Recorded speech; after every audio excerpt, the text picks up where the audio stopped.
গেল কয়েকদিন ধরে বিভিন্ন জেলার সীমান্ত দিয়ে পুশিনের চেষ্টা করছে বিএসএফ। তবে বিজিবি ও গ্রামবাসীর শক্ত অবস্থানের কারণে পিছু হটছে তারা। নতুন করে আজ আর কাউকে পুশিনের চেষ্টা করেনি ভারতীয় সীমান্তরক্ষী বাহিনী। বিজিবির কড়া অবস্থানের পাশাপাশি সারারাত পাহারায় থাকছেন স্থানীয়রা। সীমান্ত এলাকায় আতশবাজি ফুটিয়ে বিএসএফকে সতর্কবার্তাও পাঠিয়েছে বিজিবি। সচেতনতা ধরে রাখতে চলছে মাইকিংও। বিস্তারিত ডেস্ক রিপোর্টে। গেল কয়েকদিন ধরে বিভিন্ন জেলার সীমান্ত দিয়ে পুশিনের চেষ্টা করছে বিএসএফ। তবে বিজিবি ও গ্রামবাসীর শক্ত অবস্থানের কারণে পিছু হটছে তারা।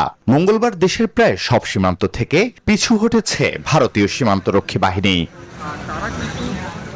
লালমনিরহাট সীমান্ত এলাকার জিরো লাইনে মঙ্গলবার কাউকে দেখা যায়নি। বিজিবির পাশাপাশি কড়া পাহারা অব্যাহত রেখেছেন গ্রামবাসীও। পাশাপাশি সীমান্তে আতশবাজি ফুটিয়ে বিএসএফ কে সতর্কবার্তাও পাঠিয়েছে বিজিবি। সব মশার বিরুদ্ধে সুরক্ষা দিতে এলো বসুন্ধরা এক্সট্রিম অ্যারোসল। মশার বিরুদ্ধে এক্সট্রিম সুরক্ষা। সচেতনতা বৃদ্ধিতে চলছে মাইকিংও। আমাদের দেশে প্রতিনিয়ত পুশিং করার চেষ্টা চলছে অবৈধভাবে।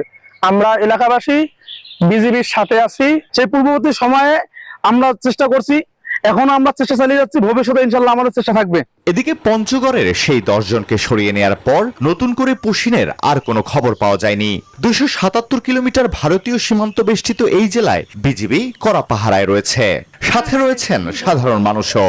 আমরা সারাইত পাঠাচ্ছি না বিজিবি সহ, যে ভারত থেকে মানুষ পাঠাচ্ছে, দিনে আমরা গ্রামবাসী সবাই মিলে বিজিবি সহ পাঠা করছি। আমাদের বাংলাদেশে পাগলগুলো পাঠিয়ে দেয়। এদিকে অবৈধ অনুপ্রবেশ রোধে মেহেরপুর, ঠাকুরগাঁও, নেত্রকোনা ও চাঁপাইনবাবগঞ্জ সীমান্ত এলাকায় লোকবল ও টহল বৃদ্ধি করেছে বিজিবি। Desk report, news 24।